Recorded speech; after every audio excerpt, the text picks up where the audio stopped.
¿Qué tal? Buen día.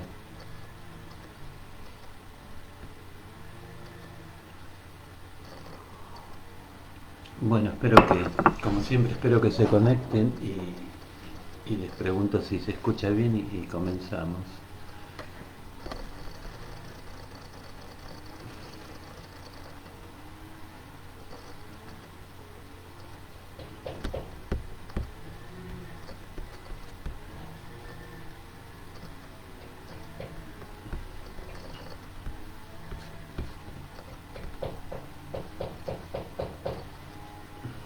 Eh,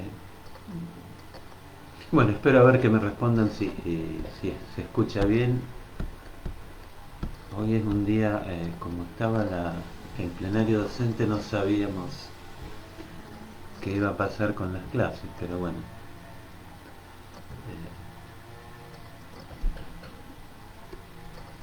vamos a dar clases y terminamos con los temas que nos propusimos desarrollar. Bueno, acá me dicen que se escucha bien.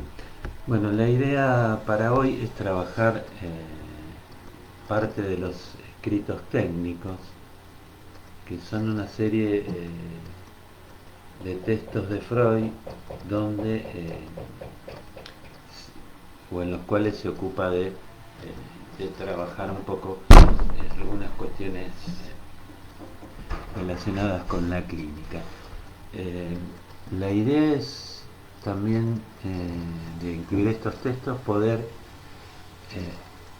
diferenciar eh, la clínica psicoanalítica de lo que puede ser la clínica psiquiátrica o psicológica y como les vengo diciendo también trabajar un poco algo en relación a la ética y el psicoanálisis que eh, podemos plantear que hay como dos ramas para pensar eso. Una que tendría que ver con la clínica, con la posición ética en la clínica, y otra rama en la que el psicoanálisis podría plantear algo de la cuestión ética en relación a todo el tema del prójimo. Recuerdan que en el malestar en la cultura Freud trabaja el mandamiento amarás a tu prójimo como a ti mismo. Vamos a ver, bueno, que todo eso que tiene que ver con el más allá del principio del placer, con eso que produce malestar, va a poder ser abordado también desde algunas ideas psicoanalíticas, ¿no? Y eh, en relación a estos textos clínicos también, les quería marcar que hay una tensión eh, muy fuerte en estos textos por parte de Freud entre lo que puede ser el pensar consciente como resistencia y el trabajo analítico. Les leo una cita eh, que aparece en el texto Consejos al médico, que va en esta línea, pero es un poco lo que van a encontrar en todo el texto, en todos estos textos, y me parece que marca un poco fuertemente la idea que transmitimos un poco entre una cierta tensión entre el saber consciente y el trabajo analítico o el trabajo del inconsciente. Freud plantea lo siguiente. Se pregunta, ¿dentro de qué límites se debe reclamar la colaboración intelectual del analizado en el tratamiento? Es difícil enunciar algo de validez universal sobre este punto. Lo decide en primer término la personalidad del paciente, pero siempre hay que mantener aquí la precaución y la reserva. Es incorrecto dictar al analizado unos deberes como recopilar recuerdos, reflexiones sobre otras épocas de su vida, etc. Es que él tiene que aprender sobre todo lo cual no es fácil de aceptar para nadie, que ni en virtud de una actividad mental, como la reflexión, ni de un esfuerzo de atención y de voluntad, se resuelven los enigmas de la neurosis, sino sólo por la paciencia y la obediencia a la regla psicoanalítica que ordena eh, desconectar la crítica a lo inconsciente y a sus retornos. Está en la página 118 del tomo 12 esta cita, pero se las traía, espero que la hayan escuchado, justo había un ruido afuera. Eh, Espero que la hayan escuchado. La idea es entonces que Freud va a tomar siempre con cierto recaudo las reflexiones conscientes, lo que podríamos llamar en términos muy amplios el saber consciente, y el trabajo analítico, en el sentido, perdón, y lo va a poner en tensión con el trabajo analítico, ¿no? En el sentido que el inconsciente se va a manifestar siempre a través de sus retoños, a través de las sustituciones, y eh, entonces no vamos a poder dejar de considerar que lo consciente aparece siempre como resistencia, ¿no? Eh, Eso en líneas generales van a ver que termina en un planteo que hace Freud en relación a la reelaboración, que bueno, hay que darle tiempo, dice al paciente, para que pueda reelaborar, donde la reelaboración la vamos a pensar, si bien interviene la conciencia, la vamos a pensar que es una reelaboración que supone todo el trabajo de vencer las resistencias, todo lo que veníamos situando por ejemplo, en el texto de lo inconsciente, cuando hablamos de la doble inscripción psíquica, recuerdan que tener vivenciado y tener escuchado no es lo mismo, que para levantar las represiones hay que hacer un trabajo con toda la red de representantes psíquicos, podríamos decir, ¿no? Eh, entonces, les vuelvo a decir, en estos escritos técnicos se encuentra así una fuerte tensión entre el saber consciente y el trabajo del inconsciente, acentuando, bueno, que, como decimos, para tener acceso al inconsciente hay que tener una experiencia del inconsciente. Vamos a ver que Freud acá en estos textos utiliza la idea del acto eh, lo, como algo fundamental de la clínica, ¿no? El acto sería la puesta en marcha del trabajo de sustitución por parte de los mecanismos inconscientes, ¿no? Bueno, y en estos textos, eh, justamente por esta puesta en juego del trabajo de la sustitución, en la repetición, adquiere un peso así de concepto fundamental, ¿no? Vamos a ver que fundamentalmente la clínica está atravesada por distintas ideas en torno a la repetición, ¿no? Y vamos a ver ahí para un poco eh, también retomar lo de las primeras clases y acentuar esto que les vengo diciendo, que la repetición nos confronta con algo que no puede ser capturado o significado, y entonces eso genera una especie de sinsentido, de vacío que los ideales y las morales sociales tratan de colmar de alguna manera, ¿no? Bueno, vamos después de esta pequeña introducción, nos metemos ya con los textos de Freud, eh, y vamos a empezar con uno que se llama Dinámica de la Transferencia, que calculo que ustedes también lo han visto. Ahí Freud empieza planteando que la transferencia se produce necesariamente. Dice, esa palabra necesariamente nos indica, bueno, que hay una determinación que parece casi insoslayable, ¿no? Y lo primero que que plantea es que él dice por efecto conjugado de las disposiciones innatas y por las experiencias que va viviendo cada ser humano, hay un cliché que se reproduce, se repite de manera regular, dice. Las metas que habrá de fijarse, el tipo de elección de objeto que hará, como que eso queda fijado, dice Freud, como un cliché que se repite. Esta es la primera idea de repetición que introduce en el texto y hay una nota donde habla, bueno, hay que justamente el azar y lo predeterminado se conjugan en la constitución de este cliché y ahí tenemos entonces casi una idea de, bueno, algo que se va a reproducir de la misma manera, una especie de sello que se va a ir repitiendo a lo largo de la vida, ¿no?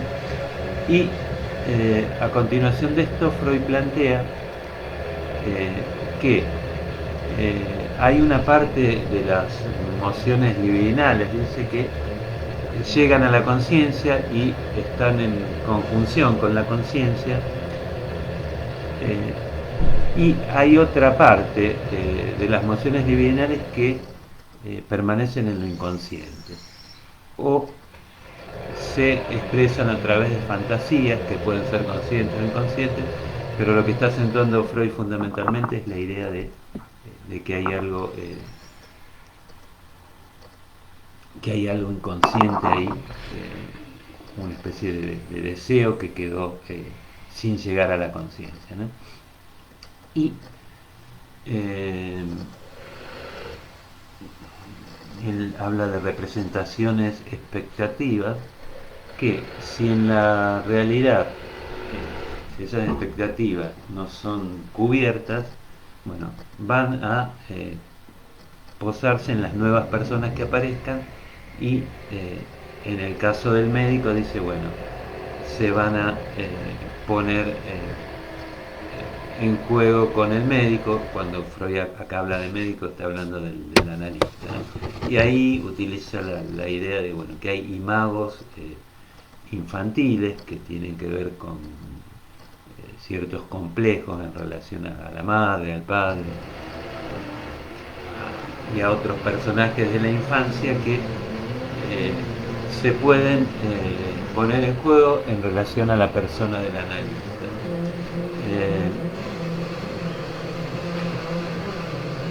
En ese sentido habría que remarcar que cuando Freud habla de imagos habla de grupos de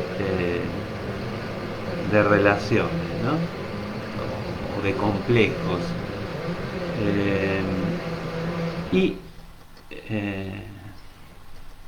entonces esa es un poco la idea más tradicional de la transferencia que comúnmente se maneja. Bueno, hay algo vivido con los padres que queda registrado en el inconsciente y se reproduce en la transferencia con la persona del analista. Freud se hace dos preguntas a partir de esto. Una es si la intensidad de la transferencia fuera del análisis y dentro del análisis es la misma, si hay transferencia por fuera del análisis, y de hecho a lo largo del texto va a plantear que sí, que no solo en el análisis hay fenómenos que tienen que ver con la transferencia, ¿no? Lo que uno puede decir es que digamos, el campo de aplicación de la transferencia como concepto es el análisis, ¿no? Y la otra pregunta la otra pregunta gira en torno a por qué la transferencia es resistencia y también al mismo tiempo la palanca del éxito del trabajo analítico. Y entonces esta segunda pregunta la va a desarrollar con con amplitud a lo largo de este texto y va a ser lo que él llama la dinámica de la transferencia, justamente la explicación de esta pregunta. Él dice que la constitución de una neurosis supone lo que Adler llamaba introversión de la libido, que tiene que ver con que, bueno, no se puede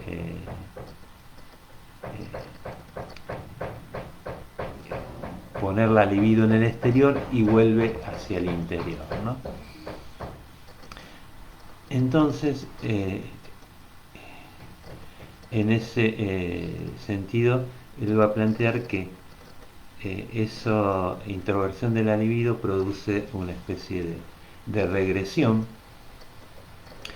y entonces ahí nos topamos, dice Freud, con que eso que quedó reprimido y por efectos de la regresión tiende a volver,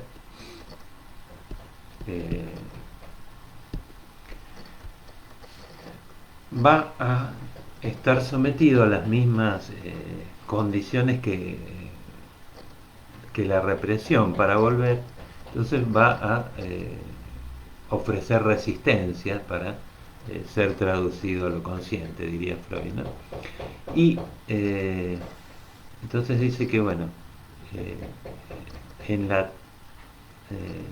el trabajo analítico nos vamos a topar con este tipo de resistencia que fue la que en su momento provocó la represión, ¿no? Y acentúa también que hay una fuerte atracción, digamos, de lo reprimido, que también funciona como resistencia, ¿no? Y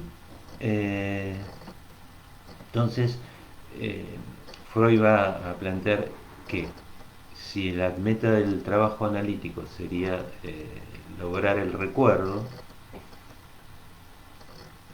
hay un punto en donde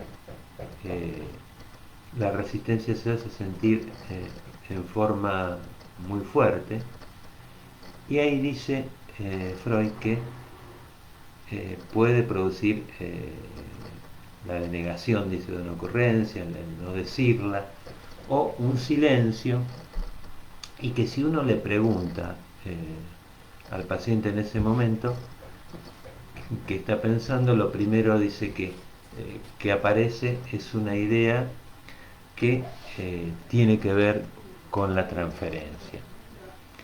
Les voy a leer otra cita para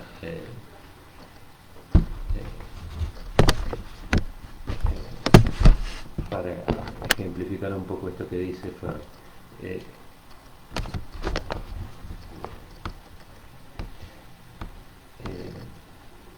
Van siguiendo más o menos. Entonces Freud dice, bueno, se produce la máxima resistencia, se pregunta al paciente en qué está pensando y aparece una representación, algo que tiene que ver con la transferencia. Ahí ya tienen un trabajo de sustitución, ¿no? Freud lo dice así: pues bien, si se persigue un complejo patógeno desde su subrogación en lo consciente hasta la raíz de lo inconsciente, enseguida se entrará en una región donde la resistencia se hace valer con tanta nitidez que la ocurrencia siguiente no puede menos que dar razón de ella, y aparece como un compromiso entre sus requerimientos y los del trabajo de investigación. En este punto, según lo atestigua la experiencia, sobreviene la transferencia. Si algo del material del complejo, o sea, de su contenido, es apropiado para ser transferido sobre la persona del médico, esta transferencia se produce y da por resultado la ocurrencia inmediata y se anuncia mediante los indicios de una resistencia. Por ejemplo, mediante una detención de las ocurrencias. De esa experiencia inferimos que la idea transferencial ha irrumpido a la conciencia a expensas de todas las otras probabilidades de ocurrencia, porque presta acatamiento también a la resistencia. Un proceso así se repite innumerables veces en la trayectoria de un análisis. Siempre que uno se aproxima a un complejo patógeno, primero se adelanta hasta la conciencia la parte del complejo susceptible de ser transferida y es defendida con la máxima tenacidad. Les quería remarcar que Freud dice, bueno, tenemos que aparece una idea transferencial, se manifiesta como resistencia, y eso se repite innumerables veces en el transcurso del análisis. Ahí tienen otra idea de repetición, si bien emparentada con la anterior, que era un cliché, en el sentido que ahora lo que se repite es el trabajo de sustitución.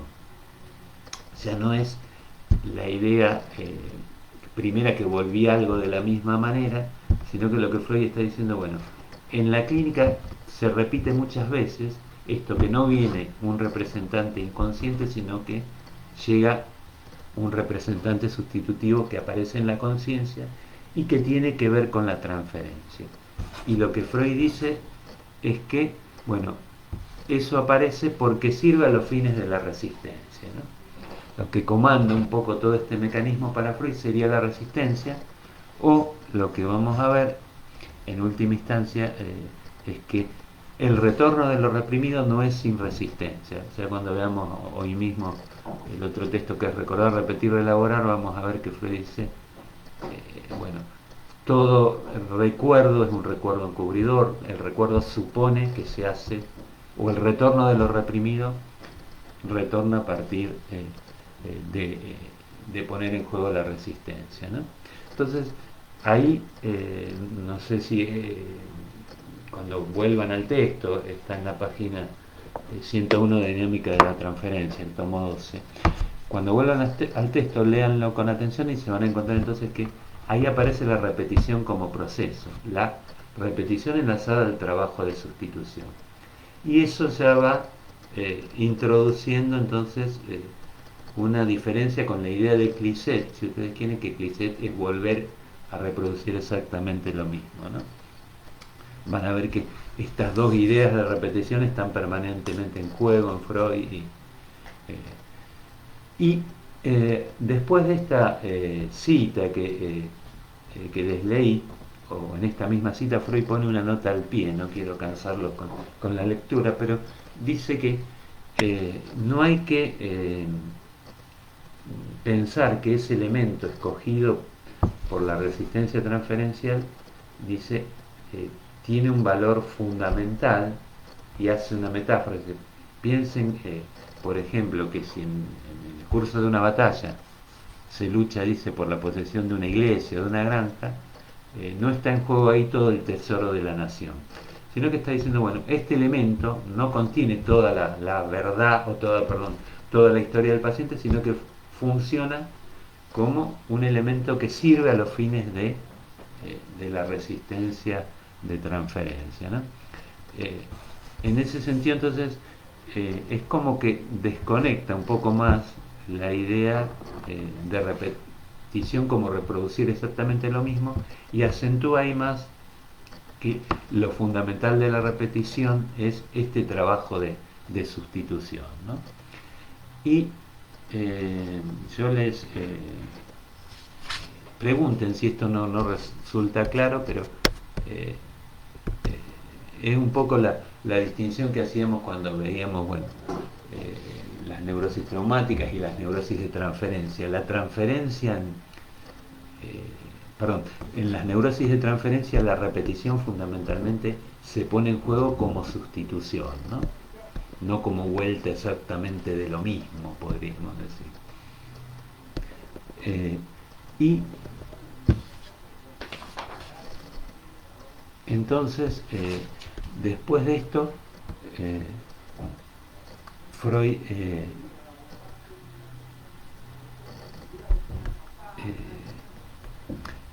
se va a preguntar por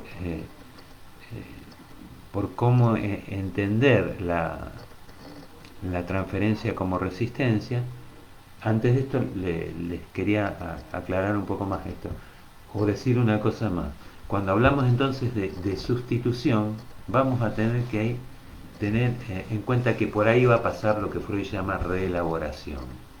O sea, trabajar en transferencia no es el insight que planteaban kleiniano, darse cuenta que uno está haciendo lo mismo que hacía con los padres, que puede funcionar eso en cierto punto, pero fundamentalmente lo terapéutico va a ser que se ponga en marcha el trabajo de sustitución en el análisis. La elaboración psíquica tiene que ver con eso, ¿no?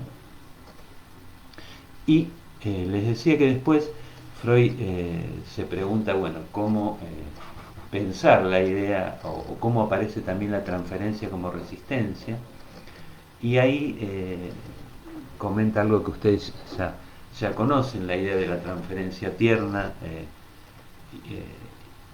diferenciada de la transferencia erótica fuerte, dice Freud, como definidas como transferencia positiva, y la transferencia negativa sería cuando aparece la hostilidad hacia el analista, ¿no? Entonces Freud plantea que la transferencia por el lado de lo más tierno, dice, funciona como posibilidad del análisis, pero cuando aparece la transferencia erótica se transforma en una fuerte resistencia, y también la transferencia negativa como hostilidad también aparece como resistencia. Eso sería entonces pensar la parte más imaginaria, la parte más por el lado de lo afectivo, si quieren, de la transferencia como resistencia, y tendríamos que situar lo que decíamos antes como trabajo de sustitución, como que bueno, hay una resistencia ahí de represión en juego en la transferencia también, ¿no? En el sentido que lo que se va recordando en transferencia está comandado por las resistencias de repetición. Y hay también habría que plantear que Freud cuando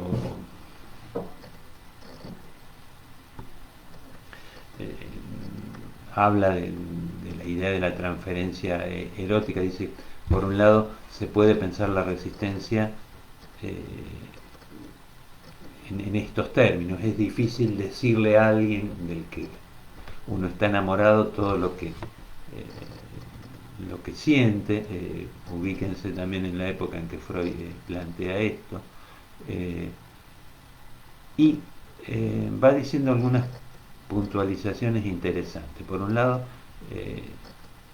va planteando, bueno, que se reemplaza, no lo dice en estos términos, en otro artículo sí lo va a decir así, que se reemplaza la neurosis ordinaria por una neurosis de transferencia, que todos los conflictos van a ser tramitados en transferencia, dice Freud. Y ahí acentúa la idea de la atemporalidad de los procesos inconscientes, lo que habíamos visto, que bueno, no es que no hay no deseo, y aquello que se vio en la infancia puede retornar como deseo en la época adulta. Y habla de la capacidad de alucinación de lo inconsciente, en el sentido que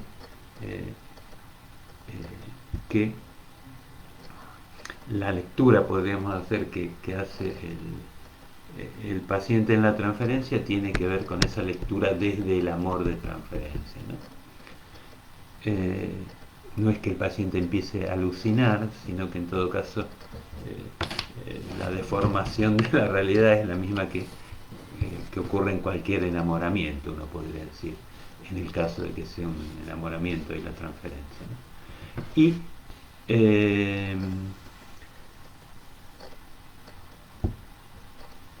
Freud parece plantear acá que también dice que el analizante no quiere recordar, sino que actúa, o no puede recordar, que actúa las pasiones en vez de discernirlas, dice Freud. Después de esta frase, en el texto que vamos a ver ahora, él dice, bueno, el paciente no recuerda, sino que actúa. El término actuar tiene que ver, bueno, con todo esto que viene diciendo Freud, de poder poner en juego en el análisis este trabajo de sustitución. Entonces, el actuar va a tener que ver con justamente procesar algo simbólicamente, podríamos decir, a través de el trabajo de la sustitución, ¿no? O elaborar algo, para decirlo de otra manera. Y termina con una frase que dice, bueno,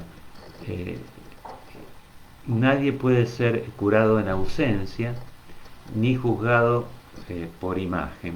Con esta frase Freud lo que está planteando es que, bueno, el trabajo del inconsciente, o la experiencia del inconsciente, como venimos diciendo, está puesta en juego ahí en la transferencia, ¿no? Que la neurosis es algo actual y no es, dice Freud, un episodio de la infancia, sino que la fuerza del inconsciente se pone en acto ahí en el trabajo en transferencia. Y juzgado en imagen porque en algún momento, cuando no aparecía el delincuente que había que juzgar, se ponía una especie de foto, de retrato, y se lo juzgaba simbólicamente en imagen, ¿no? Lo que dice Freud acá es que, bueno, podemos decir, las mociones pulsionales y el inconsciente en la transferencia se ponen en juego, ¿no? Todo lo que planteamos de sexualidad desde el psicoanálisis, como lo que tiene que ver con lo pulsional y con el deseo, se presentifica, se pone en marcha ahí en el trabajo en transferencia, ¿no? Vamos a ver también después cómo trabajar desde la ética con esas pulsiones y con ese deseo que aparece en la transferencia. Bueno, un poco esto entonces es el texto dinámica de la transferencia.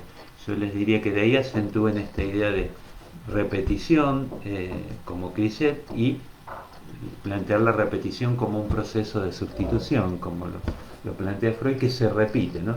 No hay una sola sustitución, sino que permanentemente en el trabajo analítico va a haber sustituciones. Y el texto con el que vamos a seguir, que está muy enlazado a este texto, tiene que ver con, o se llama, perdón, recordar, repetir, relaborar. Freud empieza ese texto diciendo que no está de más recordar los distintos momentos de la técnica analítica. No está de más porque nos va a servir para entender un poco qué es esto de repetir, recordar, relaborar. Y empieza situando tres momentos, como habíamos visto en un capítulo de Más allá del principio del placer, donde citó un primer momento que tenía que ver con la catarsis, donde la idea era simple, recordar una escena vivida y poder abreaccionar, poder descargar la energía que estaba ligada a ese recuerdo reprimido, ¿no? Después plantea Freud que el segundo momento tiene que ver con la asociación libre, que se necesitaba al paciente a recordar, y el trabajo analítico ya no producía la abreacción, sino que estaba dedicado a tratar de que el paciente mantenga la regla fundamental y que pueda vencer las resistencias al recuerdo, ¿no? Y el último momento, que es la clínica más definitiva, dice, no se busca un punto determinado, sino que se deja al paciente que diga lo que se le va ocurriendo justamente, y ahí donde ubicamos ya el trabajo en transferencia. Dice que un poco en términos amplios, el objetivo, la meta del trabajo analítico fue llenar las lagunas del recuerdo siempre, que el paciente recuerde, ¿no? Vamos algo habíamos dicho ya de la idea de recuerdo, vamos a comentar algo más hoy. Y el otro punto sería, o la otra meta, vencer las resistencias de la represión. Hay Freud ubica la hipnosis y el primer momento de la clínica entonces como una situación ideal. Decía, bueno, ahí estábamos en un recuerdo simple y parecía que el paciente podía recordar a través de la hipnosis un recuerdo, una escena que efectivamente se había vivido y no confundía la actualidad con el pasado. Y eso Freud lo va a plantear como una situación casi ideal, ¿no? Entonces esa es la primera idea de recuerdo, un recuerdo pleno, que hemos hablado de esto, un recuerdo simple, ¿no? Freud intercala algunas reflexiones en relación al recuerdo y plantea que hay recuerdos encubridores que dice parecen recuerdos como intrascendentes, pero están encubriendo otras cosas más importantes de la infancia. Entonces, esos recuerdos, dice Freud, contienen casi, recuerdos aparentemente intrascendentes, contienen casi lo más importante de la historia o de la infancia de un paciente, podríamos decirlo así. Y después hay otro tipo de olvido en relación al recuerdo que dice que hay algo que nunca pudo ser olvidado porque nunca fue consciente. Hay emociones de deseo que nunca llegaron a la conciencia, pero a las que uno podría llegar a recordar de algún modo, ¿no? Y la otra cosa que plantea es que hay vivencias que son recordadas, dice Freud, con efecto retroactivo. Digamos, algo que se vivió y aparentemente no fue tan importante en ese momento, es recordado y retroactivamente, y eso se puede constituir como trauma. Recuerden que habíamos dicho algo de esto, ¿no? Entonces, ahí Freud va situando distintas modalidades de olvido y de recuerdo que tienen que ver con fundamentalmente con el trabajo del inconsciente y la sustitución. Hay huellas que quedan como a la espera y son resignificadas retroactivamente, ¿no? Uno podría pensar que bueno, esas huellas que quedaron ahí de la infancia van a adquirir peso retroactivamente en el trabajo analítico con la transferencia, ¿no? Y entonces por eso decimos que hay la historia es fundamentalmente la reconstrucción de la historia en el marco de la transferencia, ¿no? Como que la historia vivida se resignifica a partir de la retroactividad y a partir del trabajo de sustitución, y podríamos decir, ya por lo que ustedes saben, a partir del trabajo de la repetición. Freud acá dice, después de esto, que con la nueva técnica el paciente no recuerda sino que actúa. Y ahí esta fórmula la podemos leer clásicamente, que bueno, el paciente no puede decir algo en palabras y lo actúa con el analista, pero también, por lo que venimos acentuando, podemos decir que el actuar tiene que ver con poner en marcha el trabajo de la sustitución y de la repetición. El acto analítico, palabra que ustedes van a empezar a escuchar más en la clínica, es fundamentalmente un trabajo de repetición. Entonces, Freud dice algo así como que la transferencia es una pieza de repetición y la repetición es la transferencia del pasado olvidado. Ahí, con este juego de palabras que hace Freud, me parece que empieza a acentuar con la segunda parte, la repetición es la transferencia del pasado olvidado. Ahí empieza a plantear fundamentalmente la repetición como trabajo de sustitución.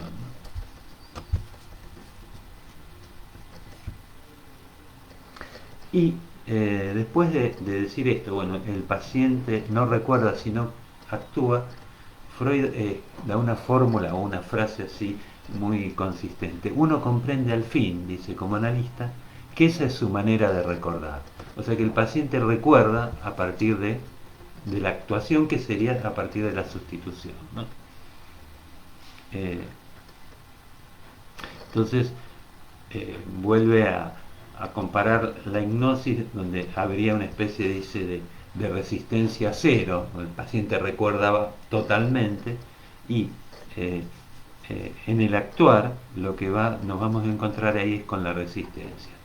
Y ahí vamos a tener que acentuar entonces que ya en este texto Freud plantea que eh, recordar supone siempre el trabajo de la resistencia. Todo recuerdo es recuerdo y resistencia a la vez, ¿no? Esa es la manera en que se traduce lo inconsciente. Eh, entonces, el actuar, dice Freud, es la puesta en juego de un poder actual. Como les decía antes, eh, Freud dice, la neurosis entonces ya no es un episodio solamente de la historia, sino que está en relación a las fuerzas que se ponen en juego en la actualidad, ¿no?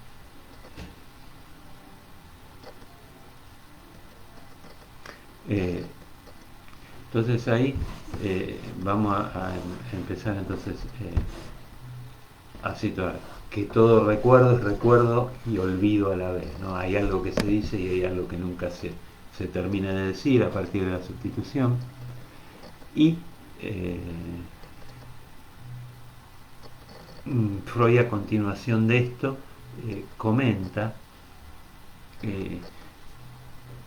algunas cuestiones que podemos empezar ahí a vislumbrar en relación a la ética. Dice que el paciente debe cambiar su actitud ante la enfermedad, no menospreciarla, sino que tiene que tener el coraje de ocuparse de su enfermedad. En ese sentido, vamos a ver que Freud va a decir, bueno, el paciente tiene que tomar en serio esto que viene desde su inconsciente, y tiene como que empezar a sintonizarse con su inconsciente, y entonces ahí quizás es uno de los primeros lineamientos éticos. Y por el lado del analista dice, la meta es lograr el recuerdo, pero el analista sabe que ese recuerdo no se puede lograr, pero tiene entonces que intentarlo a través de la traducción de lo inconsciente a lo consciente. Entonces, casi que por el lado del paciente y por el lado del analista dice, bueno, hay que salir al encuentro del deseo inconsciente, no hay que retroceder por más displacentero que sea ese encuentro con el retorno de lo reprimido, ¿no? Vayan preguntando si no entienden.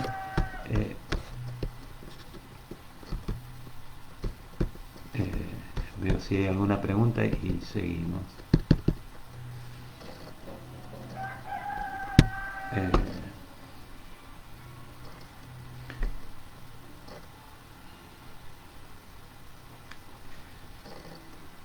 Acá, después de esto, da otra especie así de puntualización sobre esta idea del recuerdo, y se pregunta, bueno, ¿cómo se puede domeñar la compulsión a la repetición? Entonces,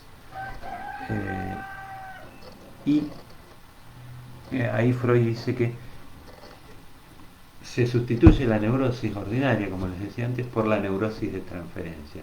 Los síntomas adquieren un nuevo significado transferencial. La idea entonces del trabajo analítico es fundamentalmente no detenerse en un sentido ya dado, sino ir viendo cómo el trabajo de sustitución va produciendo nuevos sentidos, ¿no? Entonces, esto tendría que ver con lo que decíamos al principio. El saber consciente a lo que apunta es siempre a cerrar el sentido, a coagular un sentido único. El trabajo analítico va a ir produciendo nuevos sentidos, y vamos a ver que en ese trabajo de sustitución nos topamos en algún momento con que hay algo que no va a poder ser significado, ¿no? Eh, en ese sentido también ya tenemos esta posibilidad de, bueno, de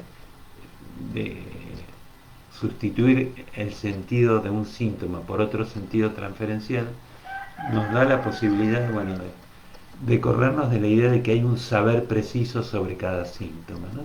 Que es un lineamiento ético en el sentido que, bueno, el analista tiene que sostener que hay algo que va articulándose en los síntomas, que tiene que ver con la repetición, tiene que ver con lo indeterminado, y no tenemos un saber previo sobre eso, sino que el trabajo del inconsciente va a ir produciendo nuevos sentidos, ¿no? Eh, Eso es fundamental en el sentido también de no hay una idea de cuál sería el bienestar al que hay que llevar al paciente, sino que tenemos que poner en juego que cada uno pueda singularmente poner en marcha su deseo, ¿no? Que la palabra o la frase su deseo también es compleja porque el propio deseo, para decirlo de alguna manera, se constituye en relación a esa alteridad que es el inconsciente, ¿no? Eh, Van a ver que eh, eh, con este tema de la inteligencia artificial, ahora está muy en boga, la idea de un cálculo preciso sobre los deseos, las voluntades de los sujetos, ¿no? Lo que va a plantear el inconsciente que, bueno, lo propio de, o lo que va a plantear el psicoanálisis, lo propio de lo humano no pasa por el cálculo, sino pasa por lo indeterminado que implica el inconsciente, por esa relación con lo que no se puede decir, con esa relación con lo distinto. En el cálculo matemático, ¿vieron? Con todo el tema de los algoritmos, y está muy de moda ahora la cuestión de calcular los comportamientos, las emociones. Bueno, el cálculo matemático deja de lado el azar y lo indeterminado que supone el inconsciente, ¿no? En ese sentido, es una apuesta fuerte contra la ciencia estrictamente matematizada, la idea de subjetividad que se plantea a partir de Freud, que se sostiene en el psicoanálisis, ¿no? Que tiene que ver con esto que les decía de la tensión entre el saber y el inconsciente, justamente, ¿no? Que también, como les decía al principio, nos permite diferenciar la clínica psiquiátrica de la clínica psicoanalítica, ¿no? Y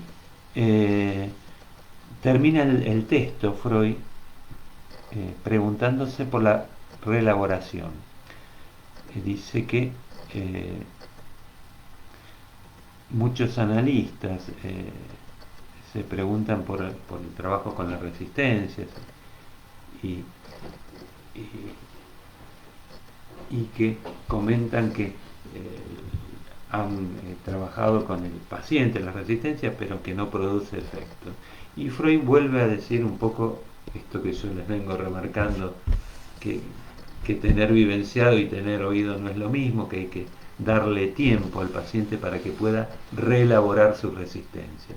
Si en algún momento se produjeron represiones, bueno, la reelaboración tiene que ver con que el paciente pueda ir levantando esas represiones, pero se hace a través del trabajo del inconsciente, no a través de un saber consciente. Decirle al paciente, bueno, este es el sentido de sus síntomas, no produce ningún efecto, sino que lo tiene que ir reelaborando el paciente. Entonces, Freud ahí acentúa que se necesita tiempo. Y compara casi el trabajo de reelaboración, que es un trabajo que requiere tiempo, oponiéndolo a lo que era la reacción, que era casi lo inmediato. El paciente decía algo y descargaba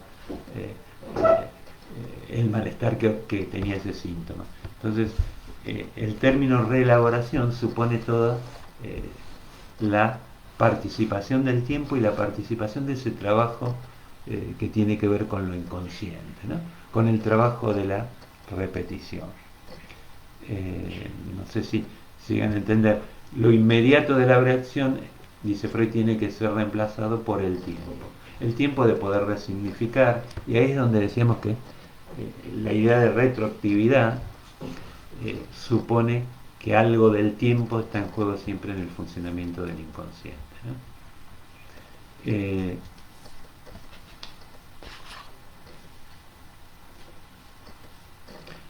Bueno, van siguiendo. Tendríamos que agregar que en estos textos, que son de 1912, Freud todavía tenía como eje al principio del placer. Entonces, en este trabajo de la repetición, él dice, bueno, primero se reprimió y entonces tenemos que se empieza a repetir. Cuando vimos más allá del principio del placer, dijimos que se invierte esto y eh, lo fundante va a ser la repetición. Es como que hay repetición y la represión se va a ir organizando en función de ese trabajo de la repetición, ¿no? Lo que podemos decir que con el más allá del principio del placer, entonces, este trabajo de las sustituciones y de la repetición va a tener que introducir lo indeterminado o nos va a llevar a eso que llamamos alteridad, a eso que no podemos manejar, que tiene distintas consecuencias y distintas figuras, digamos. Si hablamos del goce como lo indeterminado, van a ver que, ya que les mencionaba al principio el tema de la ética y del prójimo, van a ver que ese más allá, que no se puede manejar, es lo que se pone en el prójimo para odiarlo, ¿no?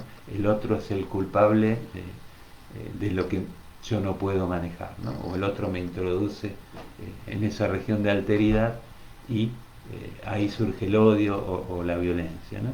Esto que ven en los grupos, bueno, el grupo se constituye en función del odio al tercero, ¿no? Al extranjero, al que no pertenece a los ideales del grupo. Se lo menciono, después lo vamos a ver con más detalle, pero entonces el más allá del principio del placer introduce lo indeterminado fundamentalmente en el trabajo de las determinaciones. Como que hay algo que se arma como síntoma, pero siempre no es una determinación plena, siempre hay algo azaroso que está en juego, por así decirlo. Les estoy abriendo esto a distintos campos, pero como para que puedan pensar distintas cosas en función de esta idea de repetición. Yo les acentuaría un poco más en este texto que entonces el recuerdo siempre es recuerdo y resistencia a la vez, ¿no? Ese es la clave del trabajo analítico también, ¿no?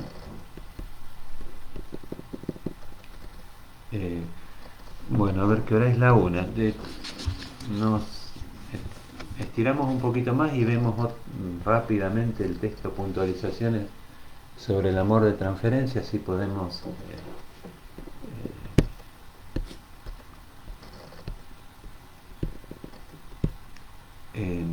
así podemos ver todos los textos. Acá me preguntan por el goce como lo indeterminado, en el sentido que el goce aparece como eso que estaría más allá del principio del placer y no podemos nunca definir qué sería el goce, ¿no? Desde el placer suponemos que algo sería el goce, pero siempre estamos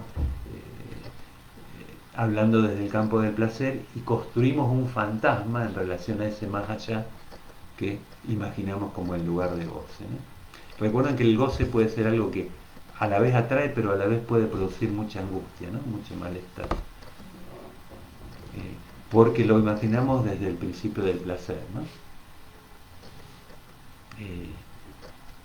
Es común, por ejemplo, en la neurosis obsesiva que cuando el obsesivo se encuentra con ese objeto que fantaseaba, ahí escape, ¿no? Porque no se banca ese encuentro con algo que tendría que ver con el goce, ¿no?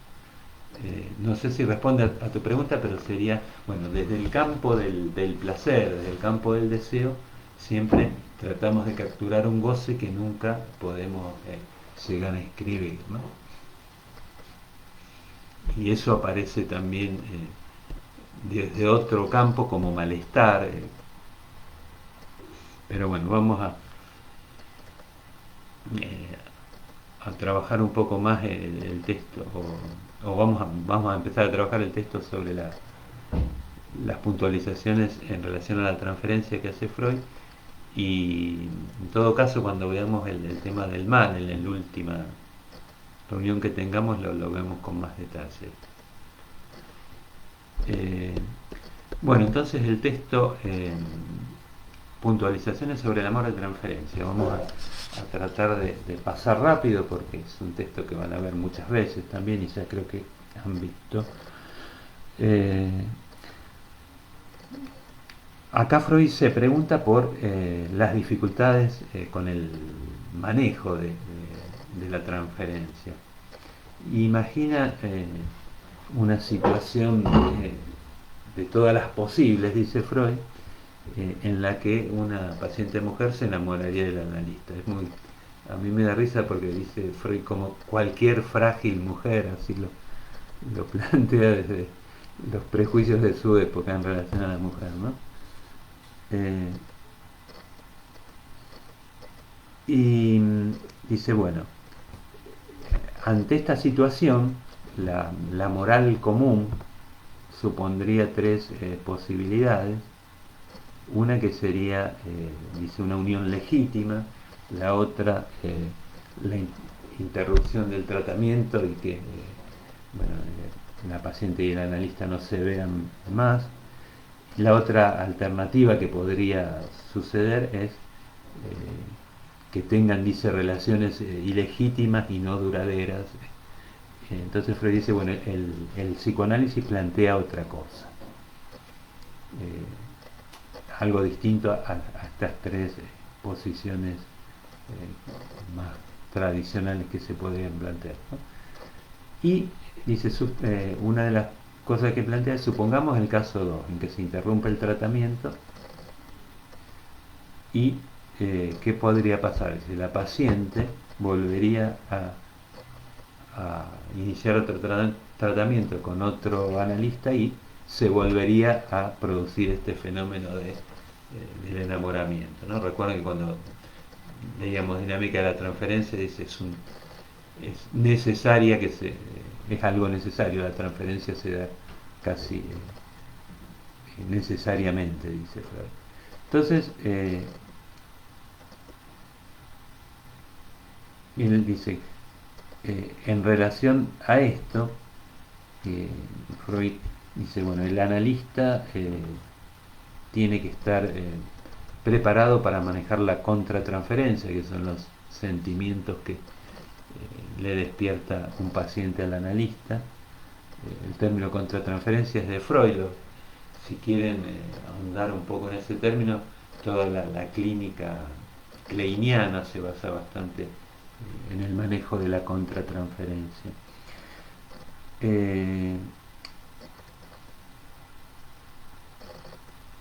Y Freud dice entonces que también al pasar, dice, bueno, que los pacientes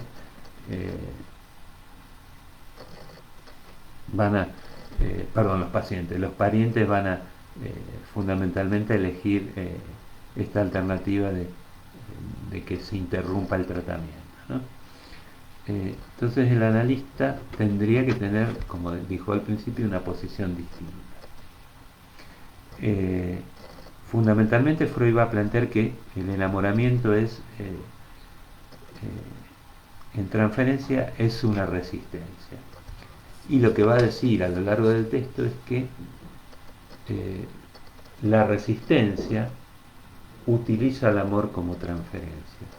Se los adelanto, después lo comenta en estos términos, pero dice, la paciente no va a querer asociar libremente, sino que va a querer hablar exclusivamente de ese enamoramiento, o no va a querer recordar, sino que va a querer centrarse en lo que implica ese enamoramiento, ¿no?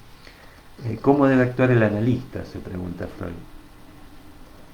Dice, por un lado el analista no debe desestimar ese amor, diría, porque bueno, es algo que como convocar a algo para después desestimarlo, dice, pero tampoco puede eh,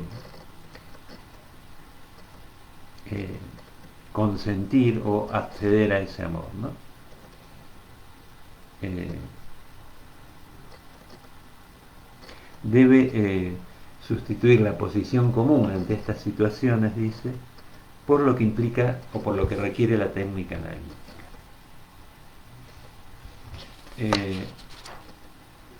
También dice así al pasar que el analista no podría tener una especie de actitud tierna y posponer todo lo que tendría que ver con lo sexual para más adelante, porque eso sería faltar a la verdad. Entonces, ahí es donde plantea la idea de abstinencia. Eh, Él dice, bueno, la cura debe desarrollarse en abstinencia y ahí acentúa la necesidad de mantener, dice, por el lado del paciente la necesidad y la añoranza, y el analista no tiene que ceder ante los requerimientos amorosos porque si no sería, dice,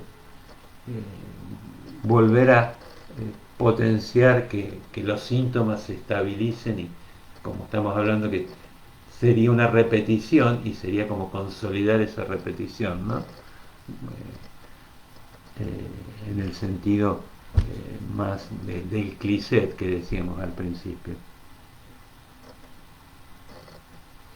Y entonces la posición del analista tiene que ser que pensar que la transferencia abre el camino hacia los fundamentos, dice Freud, infantiles del amor, ¿no? Eh, Comenta al pasar que, bueno, que cuando en determinadas pacientes, dice Freud, donde las demandas de amor son muy irrevocables, es difícil la tarea, algo así como que, bueno, no pueden meterse en el trabajo de sustitución, podríamos decirlo así. Y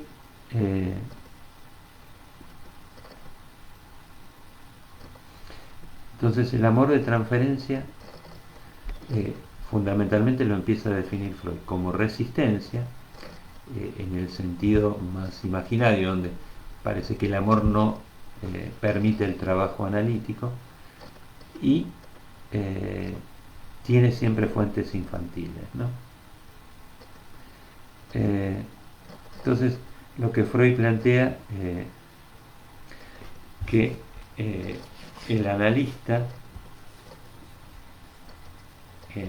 debe tratar de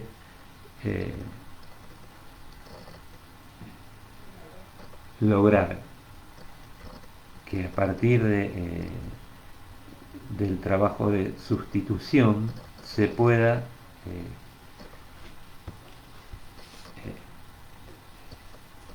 transmitir de algún modo, dice Freud, es difícil encontrar la palabra, que el paciente pueda cambiar la idea de la satisfacción inmediata por una satisfacción más mediatizada. Freud lo pone en términos de sustituir el principio de placer por el principio de realidad o el proceso primario por el proceso secundario. Y es como dice, bueno, que el paciente tenga un plus de libertad psíquica donde pueda poner en juego más una elección al modo de una elección más consciente que se opondría a esta determinación inconsciente e inmanejable, ¿no? Si confrontamos esto que dice con lo que venimos diciendo, bueno, tenemos ahí el término reelaboración que está en juego, ¿no? Como que la reelaboración lo que introduce es la posibilidad de tiempo y de nuevas sustituciones, ¿no? Introducir como diferencias, podríamos decir en otros términos. Y entonces la regla de abstinencia fundamentalmente tiene que ver con que, bueno, no hay una satisfacción directa, sino que el trabajo analítico supone la posibilidad de recordar y la posibilidad de ver ese amor que aparece como un amor genuino en la transferencia, de ver cuáles son las fuentes infantiles, ¿no? Esa es la idea que transmite Freud. Y él se pregunta si hay diferencia entre el amor genuino y el amor de transferencia, y dice que no. Plantea algunos rasgos para diferenciarlos, pero eh, dice, bueno, es provocado por la situación analítica, es potenciado por la resistencia, eh, carece de miramiento por la realidad, como todo enamoramiento, claro, ¿no? Y tiene raíces infantiles como todo enamoramiento, ¿no? Entonces, les vuelvo a repetir, la idea freudiana es tratar de trabajar con ese amor de transferencia para producir otra cosa, ¿no? Y termina diciendo Freud que el trabajo entonces del analista es un trabajo difícil porque trabaja con energías peligrosas, ¿no? Con todas las mociones pulsionales que se ponen ahí en acto en el análisis. Eh, Se van a encontrar entonces con distintas lecturas de estos textos de Freud, lecturas más tradicionales, lecturas más en el sentido de que la transferencia fundamentalmente es sustitución. Eh, Quizás pensar la clínica, bueno, ubicar la transferencia como sustitución es bastante orientador, y se van a encontrar con distintas situaciones a lo largo de la clínica que van a tener que trabajar en la singularidad de cada caso, ¿no? Volviendo un poco entonces a lo que les decía al principio, en estos textos vamos viendo ciertos planteos éticos en relación a la clínica, y vamos a ir viendo también, bueno, que fundamentalmente la ética en psicoanálisis está centrada en esta idea de sostener el deseo y de no ofrecer un señuelo para ese deseo, sino que bueno, el analista sabe que todo sentido, todo objeto siempre es una especie de máscara que no es definitiva, ¿no? En ese sentido, bueno, eh, la ética en el psicoanálisis es una ética en la clínica fundamentalmente centrada en el deseo, ¿no? A diferencia, a lo mejor la diferencia clásica que se hace es entre moral y ética, que la moral supone siempre algo definido, ¿no? Como que un objeto que sería el objeto del bienestar. En cambio, la ética en psicoanálisis supone esa idea de, bueno, el deseo como una interrogación incesante, podríamos decirlo así. Bueno, con esto hacemos un pasaje entonces por estos tres primeros textos de los escritos técnicos. Nos faltaría ver un texto que se llama La iniciación del tratamiento, otro que se llama Consejos al médico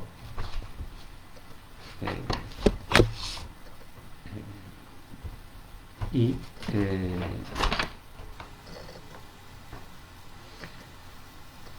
tenemos, y hay otros dos textos que nos vamos a ver. Uno que es un texto cortito sobre el uso de la interpretación de los sueños, y hay otro texto que es un texto muy lindo, también corto, que se llama Construcciones en Análisis, que es un texto posterior en el tiempo de Freud, pero que se lo suele ubicar así como uno de los textos claves para la clínica. Bueno,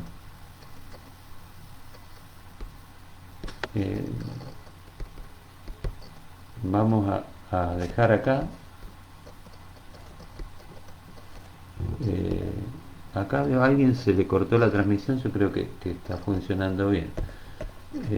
Vamos a dejar acá entonces, y el miércoles que viene seguiríamos con esos textos que le mencioné, los consejos al médico y sobre la iniciación del tratamiento, donde vamos a remarcar un poco esta tensión que les decía entre el saber y el trabajo del inconsciente y algunas puntualizaciones éticas que va haciendo Freud. Escucho si tienen algunas preguntas.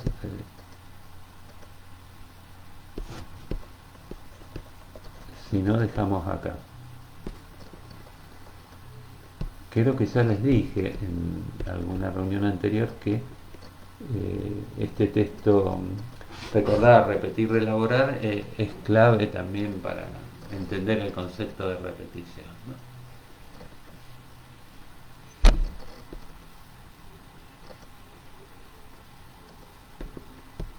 Bueno, espero a ver si preguntan algo, si no, dejamos acá.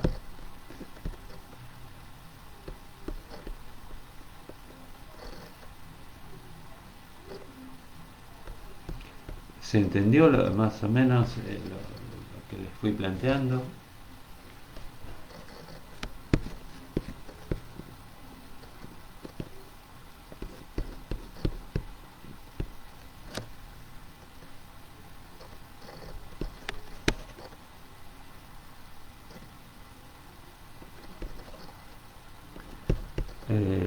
Me preguntan los textos que hay que leer. Sobre la iniciación del tratamiento. Dejen que me fijo bien el título en el texto.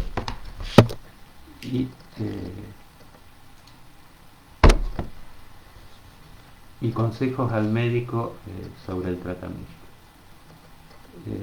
Son esos dos textos para la clase que viene. Y les decía, si ustedes quieren, no son de carácter obligatorio, tienen otro texto que se llama Construcciones en Psicoanálisis, que es un texto interesante también. Pero fundamentalmente son esos dos textos, y después nos faltaría ver, no para la clase que viene, sino para la otra, ya un texto de Grini y un texto de Castoriadis. Y ya con eso cerraríamos un poco el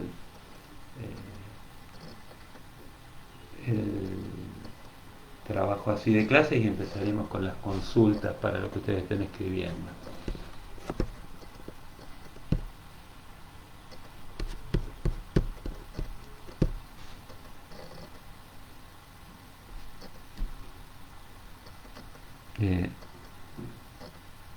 Acá me preguntan repetir sobre el deseo, a ver si Laura podés especificar un poco más qué cosas sobre el deseo. Supongo que será sobre la ética del deseo. Digamos que sostener el deseo como lugar de motor del análisis, de motor del trabajo clínico, y sostener el deseo como interrogante, en el sentido que, bueno, que el objeto del deseo está siempre perdido, ¿no? En ese sentido. Entonces, sostener el deseo por el lado de la repetición implica que, bueno, a veces hay que enfrentarse con algo que puede ser displacentero, ¿no? Que puede ser peligroso, por eso reprimimos. Entonces, la ética del deseo en psicoanálisis, en la situación clínica, supone no retroceder ante ese deseo inconsciente,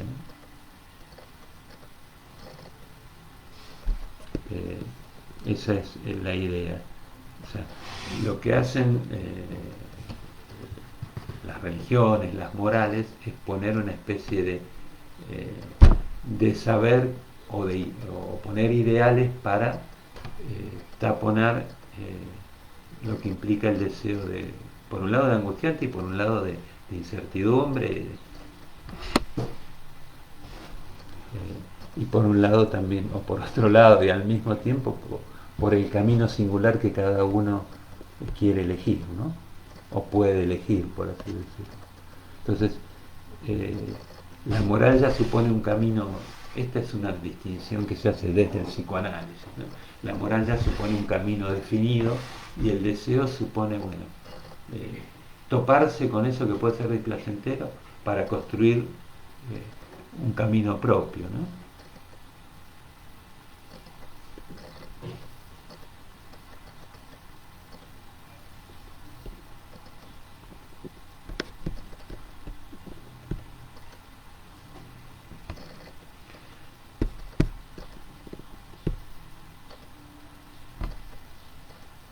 Bueno, espero si tienen alguna pregunta.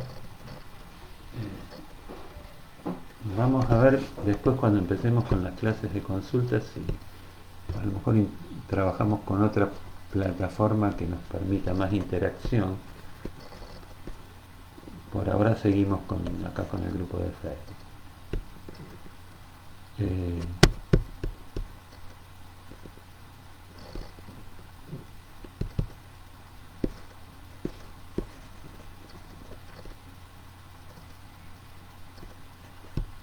bueno, espero si no tienen más preguntas, dejamos hasta el miércoles.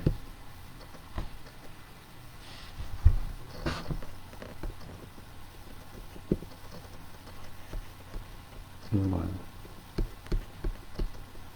siempre tardan un poco en llegar las preguntas, pero bueno, parece que no hay más. Bueno, que tengan buena semana y seguimos el miércoles que viene. Entonces, hasta luego. Nos vemos el miércoles.